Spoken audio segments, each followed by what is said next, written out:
Hello seniors, and welcome back to your Senior Project Advisory video series. This week we're going to be talking about, again, why we do Senior Project, as we touched on last week, as well as our school-wide learner outcomes, what they are and how they relate to the project.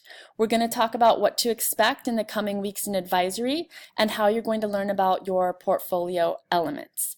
So first, just a reminder that all of these advisory videos will be posted on the Senior Project webpage, and they will be listed by date. When you click on Senior Advisory Videos, it will take you to a Google Doc with links to all the videos posted on YouTube. So if you are ever absent from advisory or you just want to rewatch the video, they are always there for you on the Senior Project webpage. Once again, this is Amanda Dolphin, and I am your Senior Project Coordinator, and you can always find me in room 140A. So don't hesitate to stop by. The hours of availability for me and Mrs. Meredith are also posted on our doors if you forget. So let's jump right in. So in last week's video, we touched upon why we do Senior Project. What is the purpose, and why do we have our juniors start the proposal process, complete the project as seniors, and what's the reason behind all of it? So we want to just go into a little greater detail and introduce you to our school-wide learner outcomes. So remember that our primary focus throughout high school, our hope for you as your staff, your teachers, your administration, and your coaches, our goal for you is to become a learner, and that powerful learning is what drives our school. So really the most important objective with the project is to show your learning, most of which is your independent learning that you figure out on your own. But as we talked about last week, we also have your Helix identity. So once a Scotty, always a Scotty. When you say that to someone, if you run into someone up at Vaughn's, in a few years, you instantly know that they know what the Helix journey is all about, and they've been through it, and that's how we relate to one another, and it's something we're very proud of.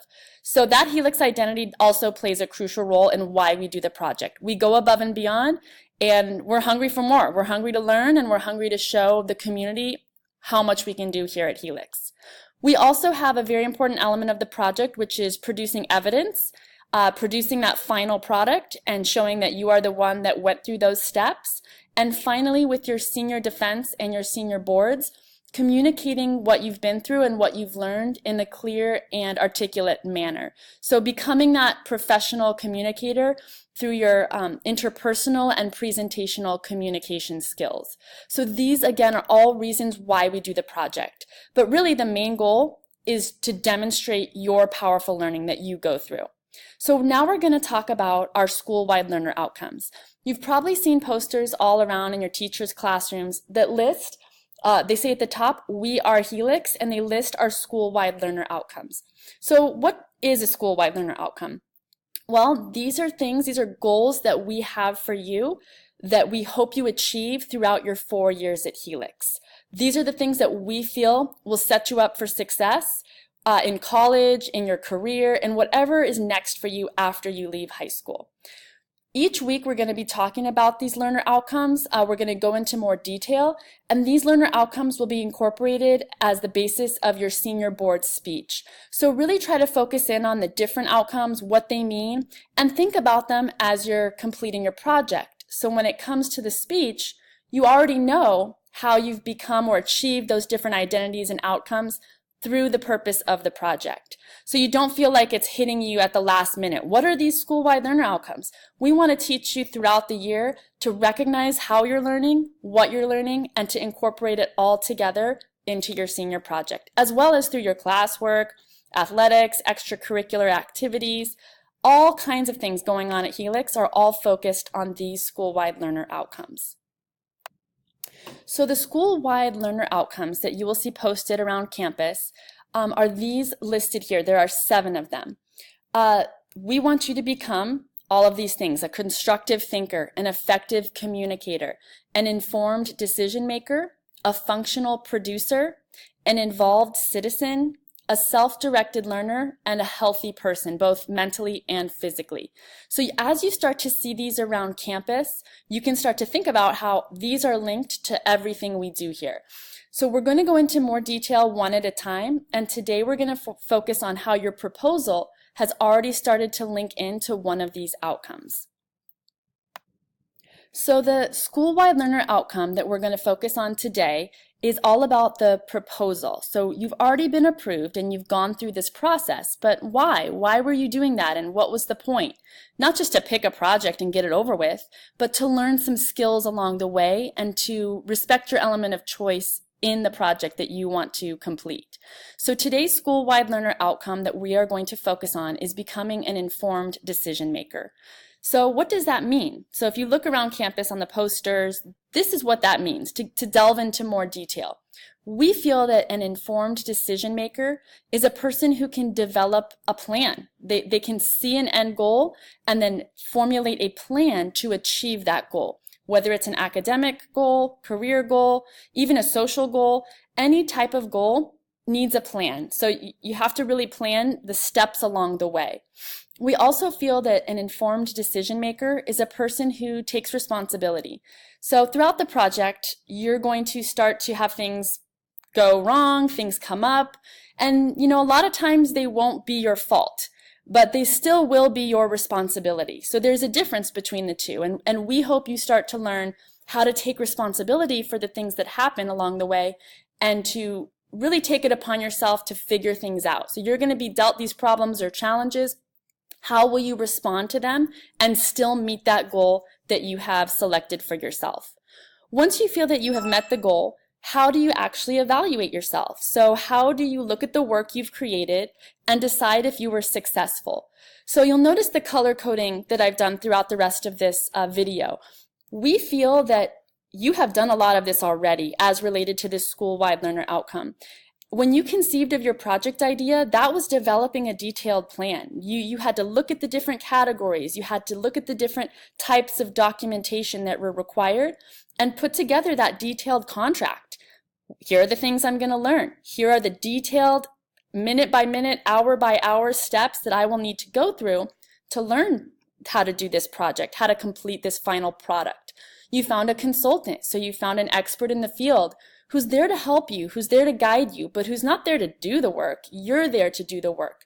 And then finally, you listed in your documentation section how you will prove that you have met your goals. So how will you evaluate your own work? And how will you reflect upon your success and perhaps any challenges you've had along the way? So this school-wide learner outcome, we feel you're well on your way throughout, again, your coursework, your different classes, your extracurricular activities. This is just one way that we hope you are meeting our school-wide learner outcome of becoming an informed decision maker. So now that you've heard a little bit about these school-wide learner outcomes, we want to start linking everything to the project. We know it's probably been a while for most of you since you've had a chance to actually take a minute and reread your proposal. It's critical that you do this, and we're hoping you will do it today, right after this video ends. We need you to look at your learning steps and documentation. As we think back to our school-wide learner outcome, what is the evidence that you selected to prove your learning? That's what the documentation piece is. It's that final product along with the learning, such as the notes, or notes from your consultant, or practice pieces, or any type of little things you've done along the way. We want you to look at your completion dates. This is all part of forming your own plan. Remember, these are goal dates, so you don't have to meet them. You don't have to complete that item by that date. However, the entire project must be completed by the end of spring break. Really, the completion dates are just goals, and they are the only thing you do not need to come in and meet with us to change. So think of them as a guide, but they are not a requirement. Everything else in the proposal is a requirement. And finally, going back to that school-wide learner outcome, start to take responsibility for starting your project. Taking those first steps is often the hardest part. But breaking it up into pieces, send an email to your consultant, watch an online video about whatever it is you're making, such as an online video about making ceramic pottery. Start taking some notes. We feel that once you get the ball rolling and take some action, you'll start getting more excited and go on to that next step of creating your project. So just taking those first steps is really huge in taking responsibility for starting this journey. So in a moment, we will ask that you open your Google Drive on your Chromebook, search for your proposal, make sure you can find it, and if not, please come see us immediately if you cannot find the proposal. And we're going to have you reread it for those items, the learning steps, and the documentation. The abstract, of course, is a summary. So you can scan your abstract as well if you're not sure of what the whole scope of your project that you are approved for actually entails. So just take a few minutes and reread that proposal. Make sure the idea is still an idea that you want to continue with.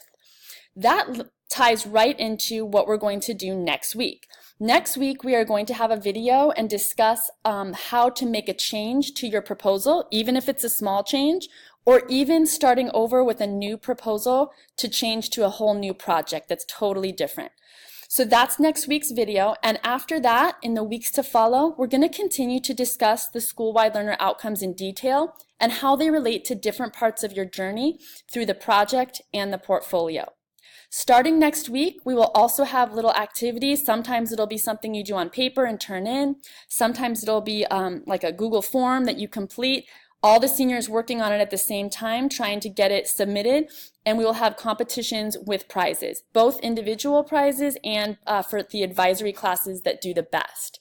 So really try to stick with us on these videos and learn each week a little piece, and at the end, we don't think it'll feel so overwhelming. So thank you so much for listening, and please open your Google Drive now and read that proposal. Thank you and have a great day.